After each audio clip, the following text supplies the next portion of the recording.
नमस्कार and welcome back to the channel. तो आज की जो वीडियो है वो सीरीज़ है द नर्वस सिस्टम के एग्जामिनेशन की। तो ये उसकी सेकेंड वीडियो है और हमारी जो रेफरेंस बुक है वो हचिंसन है। तो बेसिकली हम उससे एग्जामिनेशन डिस्कस कर रहे हैं।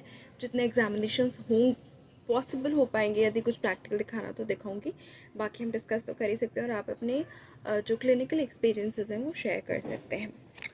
तो पिछली वीडियो में हमने उसका इंट्रोडक्शन कवर किया था। इस वीडियो में जो हम बेसिकली कवर करें वो ये है कि न्यूरोलॉजिकल हिस्ट्री लेना कितना इम्पोर्टेंट है और किस प्रकार से आप उसको और अच्छा बना सकते हैं, क्या क्या एस्पेक्ट्स और साथ में कवर कर सकते हैं। तो हिस्ट्री बेसिकली जो इन्फॉर्मेशन देती है वो ऑनसेट के बारे में देती है, कैसे शुरू हुई बीमारी, कोर्स के बारे में देती है, कोर्स ऑफ डिसऑर्डर कैसे वो प्रोग्रेस हुई, कम हुई, ज़्यादा हुई, स्टेप वाइज हुई। तो ये आपको पेशेंट के सिम्टम्स एंड साइंस जान के बढ़े हैं घटे हैं ये ऐसे ही पता चल सकता है। ये अपने आप में हो सकता है डायग्नोस्टिक ना हो हिस्ट्री, लेकिन जो हिस्ट्री है वो आपको एक्यूरेट टेस्ट देने में मदद करेगी, जिसकी वजह से आप एक सही डायग्नोसिस तक पहुंच सकते हैं। जो न्यूरोलॉजिकल एग्जामिनेशन है वो बेस्ड होना चाहिए बेसिकली हमारी जो हमने हिस्ट्री ली है। तो इसीलिए हिस्ट्री अपने आप में एक बहुत इम्पॉर्टेंट हो जाती है, सिंस ऐसा मानना है प्रैक्टिकली कि शुरू से आखिर तक हर एक पेशेंट पे हर एग्जामिनेशन न्यूरोलॉजी में भी कंडक्ट नहीं हो सकता। इसलिए स्पेसिफिक एग्जामिनेशन आपको कौन सा कंडक्ट करना है ये जानने के लिए आपको एडिक्वेट हिस्ट्री और करेक्ट हिस्ट्री लेना बहुत ज़रूरी है, ताकि एग्जामिनेशन आप प्रिसाइज बना सकें और ताकि पेशेंट को भी तकलीफ ना हो और आपको भी ना हो। साथ में कोई डिसेबिलिटी यदि पेशेंट ने डिस्क्राइब की है तो उसको असेस करना बहुत ज़रूरी है। वो डिसेबिलिटी भी बर्थ से थी या कैसे शुरू हुई, बाद में शुरू हुई, किस रेट पे वो बढ़ी, किस चीज़ से आराम मिलता है उस डिसेबिलिटी में, किस में और परेशानी बढ़ती है।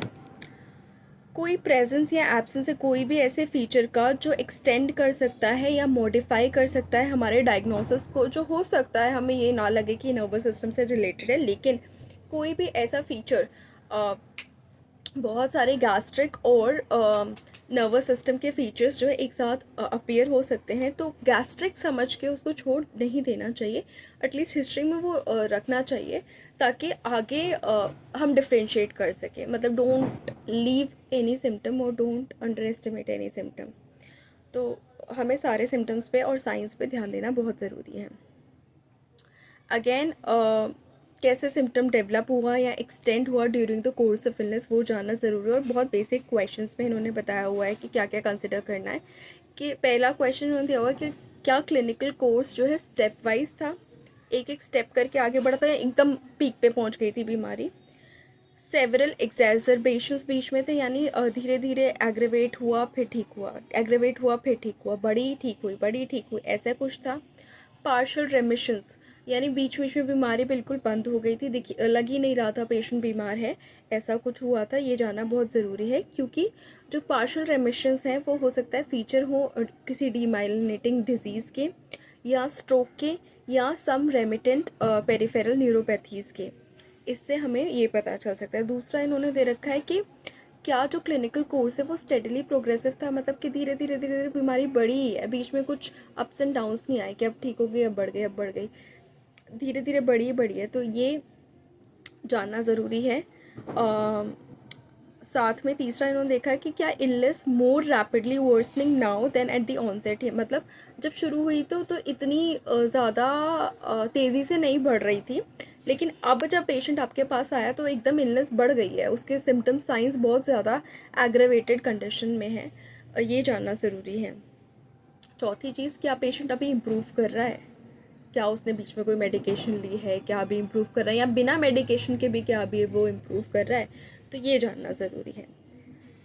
अब जो फीचर्स हैं उनको, ऐसे फीचर्स को जो कैरेक्टरिस्टिक हैं हमारे डायग्नोसिस के लिए, उनको बहुत कंसिडर करना ज़रूरी है। और इनमें के एग्जांपल्स ऐसे हो सकते हैं कि history of previous visual disturbance in one I is suspected in multiple sclerosis, पीछे में कोई एक आई में विजुअल डिस्टर्बेंसेस रही हैं तो उसको मल्टीपल स्क्लेरोसिस के लिए सस्पेक्ट कर सकते हैं, और भी डिजीजेस हो सकते हैं, but multiple sclerosis is one of the diagnosis that you can suspect. यदि कोई डाउट है सीक्वेंस ऑफ इवेंट्स के बारे में और about the nature of an episode, specially if the patient's conscious state was disturb during an episode, जैसे कि seizure के वक्त, टॉक टू एन ऑब्जर्वर और family member to find out more. ये बहुत ही इंपॉर्टेंट चीज़ हो जाती है।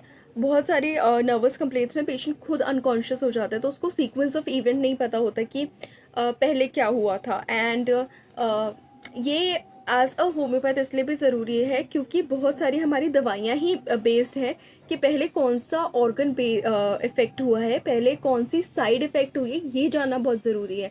तो यदि वो पेशेंट नहीं बता पा रहा है, उसका कॉन्शियसनेस लॉस था, तो डायग्नोसिस के लिए तो इम्पोर्टेंट है ही है, बट एज अ होम्योपैथ दवाई प्रिस्क्राइब करने के लिए भी ये इम्पोर्टेंट है कि सीजर में कहाँ सीजर आते हैं, पहले कौन सी चीज़ मूव होती है, उसके बाद क्या होता है, रिलीफ कैसे मिलता है, टॉकिंग से रिलीफ मिलता है या पेशेंट पूरा अनकॉन्शियस हो जाता है, पहले अनकॉन्शियस होता है या सीजर के बाद अनकॉन्शियस होता है, ये सब जानना बहुत ज़रूरी है for diagnosis and as a homeopathic point of view for prescription. उसके लिए तो अल्टीमेटली बहुत इम्पोर्टेंट है। तो फिर वो चाहे पेशेंट से जानकारी मिले, चाहे एक एक्ट ऑब्जर्वर से। अब इसमें ध्यान रखना है कि जो चीज़ें हैं वो एग्जैजरेट की जा सकती हैं बाय पेशेंट और बाय ऑब्जर्वर, या ऑब्जर्वर को हो सकता है ढंग से पता ही ना हो। तो जब ढंग से नहीं पता हो तो जितनी जानकारी हमें मिली है उसको हमें अपने आप ही जज करना आना चाहिए कि ये ऐसे ही फेंक रहा है या ऐसा वाकई हो सकता है या हुआ है।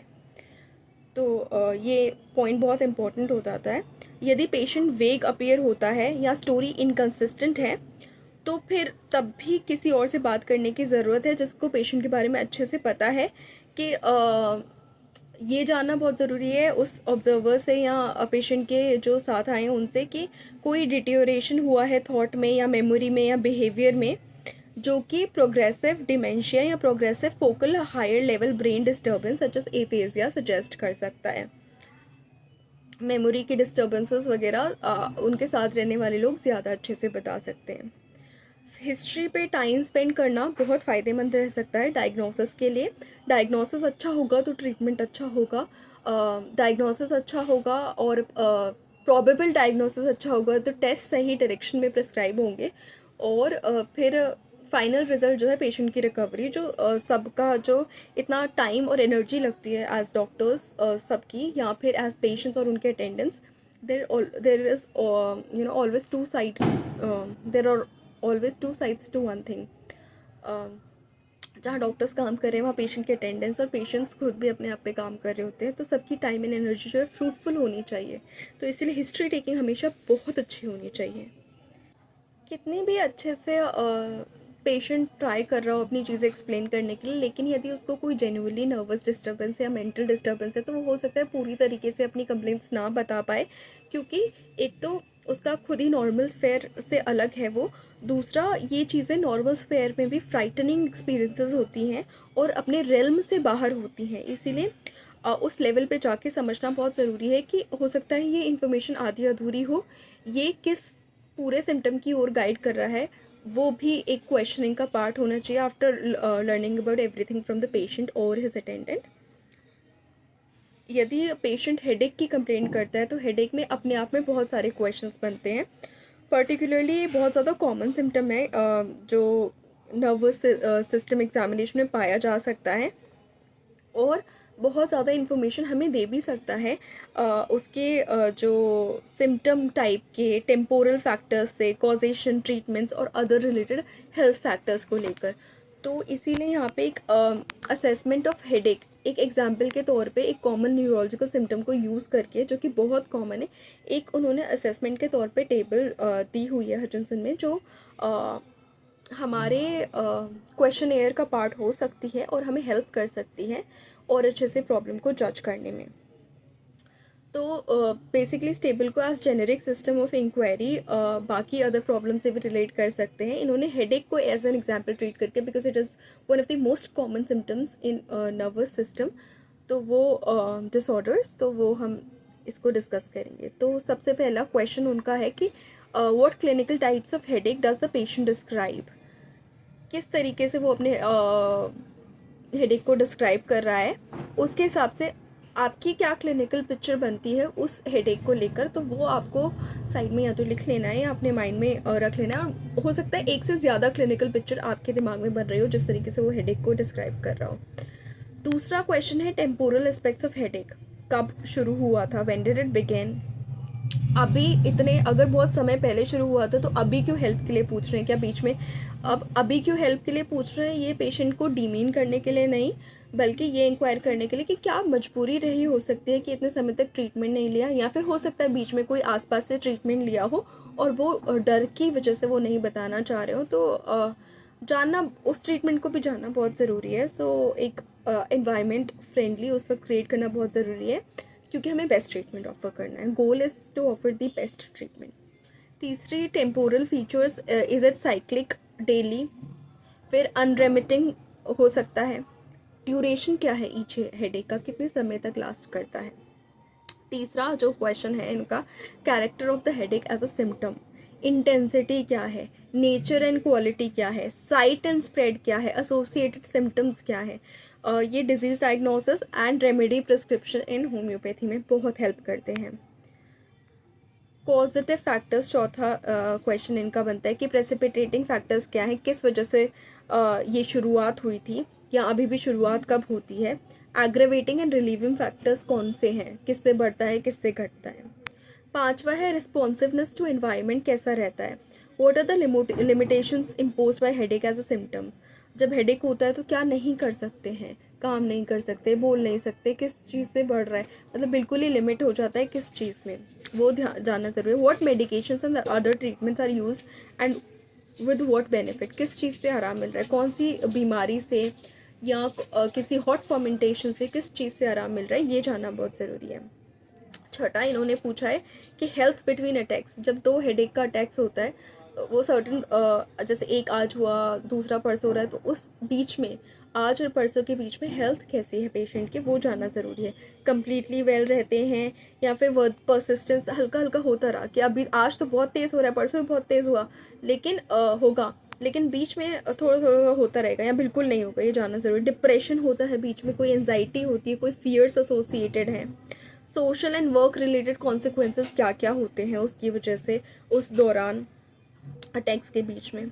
सेवेंथ क्वेश्चन पेशेंट से पूछना है कि what does the patient believe in the cause, की उसको क्या लगता है कि क्या कॉज हो सकता है, ऐसा क्या कभी कुछ हुआ था, ओरिजिनेट कैसे हुआ था, बेसिकली किस कॉज की वजह से, तो ये जानना इम्पोर्टेंट हो सकता है। अब इन्होंने हेडेक को लेके ये 1 to 7 क्वेश्चंस लिखे हैं, जिनके उन्होंने सब पार्ट्स ABC करके दिए। बट ये जो सिम्टम है वो किसी भी न्यूरोलॉजिकल सिम्टम के लिए हम ये सेट ऑफ क्वेश्चंस अपने दिमाग में रख सकते हैं, और इसके सिवाय भी जो प्रैक्टिकल एग्जामिनेशन में पूछना ज़रूरी होता है वो हमें पूछना चाहिए।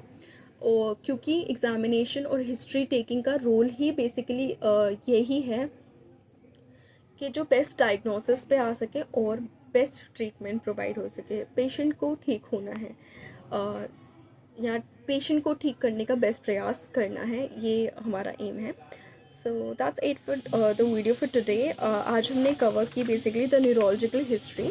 इसमें आप अपनी एडिशंस जो भी बताना चाहें बता सकते हैं। एंड होम्योपैथिक केस टेकिंग में ये बोलना चाहूँगी कि बहुत सारी चीज़ें हमें एग्रेवेशन, अम्यूलरेशन, डिज़ायर्स, अवर्शंस में वैसे ही देखनी पड़ती हैं, तो वो हम न्यूरोलॉजिकल एस्पेक्ट्स में भी देखें यदि हम किसी न्यूरोलॉजिकल डिसऑर्डर्स से डील कर रहे हैं। So that's it, thank you so much, please stay connected.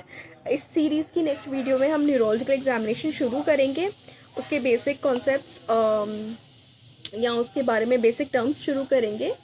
Till then, stay connected. Thank you so much for staying on this channel. Please like the video, share the video, and subscribe to the channel. And do not forget to hit the bell icon. Thank you so much.